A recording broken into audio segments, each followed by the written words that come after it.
Volume 4, Chapter 32. New Jersey and Maryland follow. New Jersey, a scene of conflict between rebel and Tory, had felt understandably diffident about antagonizing its two powerful and arch-conservative neighbors, New York and Pennsylvania.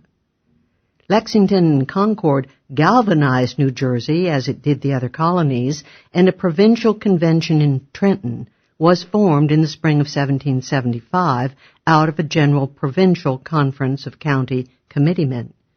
But while favoring military measures, the convention had continued to protest its loyalty to the king. By early 1776, the New Jersey revolutionaries had established a provincial congress with a committee of safety as its executive arm. Even so, the Tories remained strong in New Jersey, and Royal Governor William Franklin continued to be active in political affairs, as we have seen. Leading the radically militant forces in New Jersey was the distinguished president of Princeton College, the Scottish-born Reverend Dr. John Witherspoon. An early advocate of independence, he had seen his students fill the ranks of the Sons of Liberty, and he was prominent enough in the Revolution that he was one of the 3 Americans burned in effigy by the British and Tories when General Howe captured Staten Island in July 1776. By early June, an internal drive for militancy, combined with the transformation of Pennsylvania, easily swung New Jersey into the independence camp. The elections to the June meeting of the Provincial Congress at Burlington produced a clear radical victory. 2 conservative delegates to Philadelphia were immediately recalled, and on June 21, the New Jersey Congress selected an entirely new delegation, all of whom staunchly favored independence. The new delegation included Witherspoon. The Provincial Congress also ordered the arrest of Governor Franklin, sent him to prison in Connecticut, and authorized the delegates to Philadelphia to concur in a Declaration of Independence. After completing this drive for independence, the Provincial Congress promptly decided to write a constitution for the virtually independent province. The new constitution, on which Dr. Witherspoon was the main influence, was approved at the beginning of July. It was moderately conservative, establishing a bicameral legislature, but also, by a vote of 5 counties to 4, abolishing the old freehold qualifications for voting. Suffrage was broadened to all inhabitants with assets, personal or real, valued at 50 or more pounds. Perhaps through careless wording, the unintended effect of the legislation, after a time, was to give the vote to widows inheriting property worth at least 50 pounds, an initial breakthrough for women's suffrage.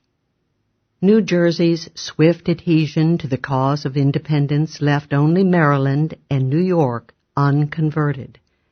Maryland was a proprietary colony of the Baltimore family, and for a century its politics had been expressed in terms of pro- and anti-proprietary parties. The Court Party was the party of the allies and receivers of special privilege from the proprietary. It defended the quit rents and other exactions imposed by the Baltimores. It naturally controlled appointed officialdom, the governor, the council, the established Anglican clergy, and the body of the petty bureaucracy. In opposition was the Country Party, dominating the elected lower house of the legislature. Added to the disfranchisement of the sizable minority of Roman Catholic voters, the property qualifications for voting proved high enough to disfranchise proportionately more citizens in Maryland than in any other province. Probably little more than 2/5 of the white adult males of Maryland were eligible to vote. Furthermore, as elsewhere in the South, apportionment for the Assembly was weighted heavily in favor of the older eastern counties, containing large slaveholding plantations and fewer white citizens than the western counties. Every county, regardless of population, had equal representation in the assembly. The exactions of the proprietary upon the land of the inhabitants were not merely academic. They included quit rents, caution money from land purchasers, rents from proprietary manors, and alienation fines on those who transferred their land. From these sources, as well as fines and fees and tonnage and export duties on Maryland's staple tobacco, the proprietary derived a net annual income in the decade before the Revolution of £12,500. In addition to this substantial sum, the people of Maryland were forced to pay £12,000 in taxes per year to support the proprietary officials who enforced these exactions upon them, as well as £8,000 to support the established Anglican clergy. Thus over £32,000 were extracted from the Marylanders to support the proprietary and 100-odd appointed bureaucrats and ministers. In contrast, the entire government of Maryland, including provincial, county, and local operations, cost Maryland only £18,500 per year. It is easy to see that saddled with perhaps the most expensive state in the colonies, the grievances of the country party were real indeed. Both court and country parties were dominated by the social and economic leaders of the province, the wealthy planter oligarchs, their wealth based on slave cultivation of tobacco. The continuing attack by the country party on the place and privileges of the court party led naturally to their leading the wider opposition to British exactions in Maryland.